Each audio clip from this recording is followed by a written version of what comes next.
एक गुरुजी के आश्रम में दो शिष्य पहुंच गए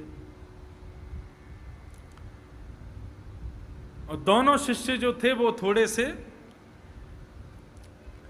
भोजन भट्ट शिष्य थे।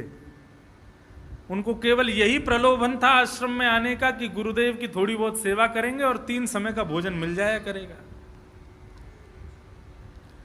तो गुरुदेव की सेवा करने के लिए दो शिष्य आ गए। तो दोनों में बुद्धि तत्व थोड़ा कम था, तो गुरुजी ने एक विचार किया, एक भाव विचार किया। और उन्होंने क्या किया, दोनों शिष्यों को अपना एक एक पैर बांट दिया।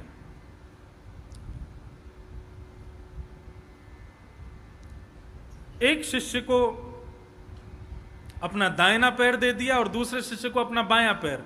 बोले अब तुम दोनों इन पैरों को दबाया करो और एक दूसरे से होड़ रखा करो, कौन ज्यादा बढ़िया दबाएगा। इस प्रकार से दोनों शिष्य उनकी सेवा करने लगे। अब महाराज दोनों का समय भी बढ़ गया। सुबह 8 से 9 बजे तक एक शिष्य आता था, पैर दबाता था, और फिर 9 से 10 बजे तक दूसरा शिष्य आता था, वो अपना पैर दबाता था।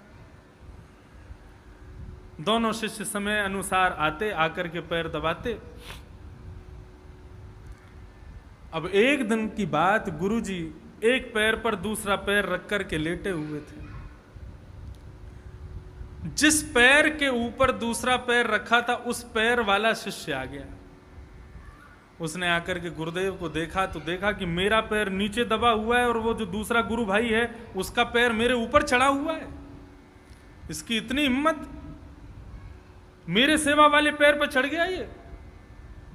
अभी रुक दो, अभी बताता हूं। तुरंत कहां से ना जाने बड़ा सा बांस का डंडा लेकर के आया और गुरुदेव का वो पैर जो उसके सेवा वाले पैर पर था उसको हटा करके और उसने उठा करके और डंडा दे करके दे बजाना शुरू किया गुरुदेव का पैर। गुरुजी चिल्लाए, चीखे, अरे मेरा पैर चला गया। बोले अरे गुरुजी ये मेरे पैर पर चढ़ कैसे गया, इसकी हिम्मत कैसे हो गई यहां आने की। तोड़ ताड़ करके गुरुजी का पैर बराबर कर दिया और दूसरा पैर पकड़ करके उसको मालिश लगा करके और दबाने लगा। बोले ये मेरा पैर है, ये देखो कितना सुंदर चमक रहा है, कितना बढ़िया दिखता है, कितना सुकोमल है। गुरुदेव बेचारे रोने लगे, अरे मूर्ख, तेरे जैसे शिष्य से तो ना होना ही अच्छा था। 1 घंटा अपनी सेवा नियमानुसार करके वो चला गया। उसके जाति दूसरा शिष्य आया। दूसरे शिष्य ने आकर के देखा तो गुरुजी बेचारे लंगड़ा रहे थे, पैर में से रक्त निकल रहा, पूरा पैर सूज गया और वो उसका पैर था।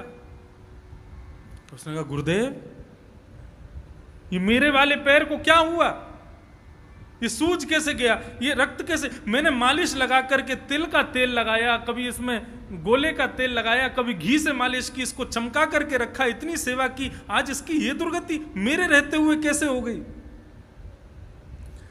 गुरुजी ने सोचा बेचारा ये तो थोड़ा बुद्धिमान है, इसको बताइए। अरे कैसे बताएं, वो दूसरा है ना, वो आया था, हमने भैया थोड़ा सा इस पैर के ऊपर इस पैर को रख दिया, इससे नाराज हो गया, नाराज होकर के तोड़ ताड़ के चला गया।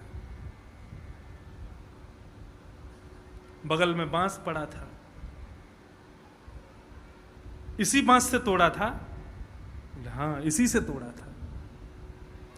बांस उठाया, उसने जमीन में मारा, इतनी तेजी से मारा था। बोले नहीं इससे ज्यादा, इतनी तेज मारा था। बोले हाँ इतनी तेजी मारा था, इससे तिगुनी ताकत से मारूंगा। और गुरुजी का दूसरा पैर जो सही सलामत जो था उसको पकड़ करके उसने मारना शुरू किया, तोड़ ताड़ करके, वो भी बराबर। गुरुजी बेचारे रोने लगे, रुदन करने लगे। लेकिन दोनों शिष्यों की मूर्खता से गुरुजी पछताए। पूज्य पिताजी महाराज पहले एक दृष्टांत सुनाया करते थे अपनी कथा में, मैंने सुना बचपन में। एक गुरुजी रात्रि में शयन कर रहे थे तो शिष्य उनके चरण दबा रहा था और चरण दबाते दबाते दबाते दबाते अब गुरुजी उससे बात करते जा रहे हैं, पूछते जा रहे हैं, अच्छा तो तुम्हारे खानदान में कितने लोग हैं। बोले गुरुजी हम 4 भाई हैं। बोले अच्छा, बड़ा भाई क्या करता है। बोले बड़ा भाई वहां अफसर है। छोटा भाई क्या करता है। छोटा भाई स्कूल जाता है। मझला भाई क्या करता है। बोले मझले 2 हैं, एक मैं हूं, एक और है, वो दूसरा वाला घर का काम देखता है, मैं आपकी सेवा कर रहा हूं। इस प्रकार चरण दबाता जा रहा है। थोड़ी देर बाद जब अर्धरात्रि हो गई तो शिष्य ने सोचा कि अब बहुत समय हो गया, गुरुजी तो सो गए, खर्राटे ले रहे हैं, अब उठ के मैं चला जाऊं। तो धीरे धीरे पैर दबाना उसने जैसे ही हल्का किया, तो जैसे ही हल्का किया गुरुजी को लगा ये उठ के जाने वाला है, और जैसे ही लगा उठ के जाएगा तो फिर ये पैरों का जो इतना आनंद आ रहा है सोने में और इससे पैर दबाने में, वो आनंद नहीं आएगा। गुरुजी फिर से हिल गए, बोले अच्छा अच्छा तुमने क्या बताया, कितने भाई हो बेटा तुम? वो फिर से, अरे गुरुजी तो अभी जगे हैं, फिर से पैर दबाने लगा, बोले 4 भाई हैं। बड़ा क्या करता है? बड़ा अफसर है। छोटा क्या करता है? विद्यालय में पढ़ता है। मझला क्या, घर के काम करता है। अच्छा। पैर दबाते 1 आध घंटा और निकल गया। उसने सोचा गुरुजी अब तो सो ही गए होंगे, अब मैं चला जाऊं। जैसे ही उठ करके जाने लगे, गुरुजी की फिर से आंख खुली, अरे तुमने क्या बताया, छोटा वाला क्या करता है? उसने कहा अरे गुरुजी अभी जगे हैं, फिर से दबाने लगा। इस प्रकार करते करते पूरी रात पैर दबाता रहा। जब जब हाथ हटावे गुरुजी तब तब उठ जाएं और एक ही प्रश्न करें। सुबह के 4 साढ़े 4 बजे होंगे, 5 साढ़े 5 बजे गुरुजी उठ ही जाते थे। शिष्य सोचने लगा अब 1 घंटा क्या सोऊंगा मैं। पैर दबाने लगा, जैसे ही उसने हल्का किया बोले 1 घंटा बचा है, थोड़ा आंख बंद करके झपकी ले लूं। जैसे ही उठ के जाने लगा तो गुरुजी फिर बोले अरे वो मझले वाले का तुमने क्या बताया था, वो मैं सुन नहीं पाया।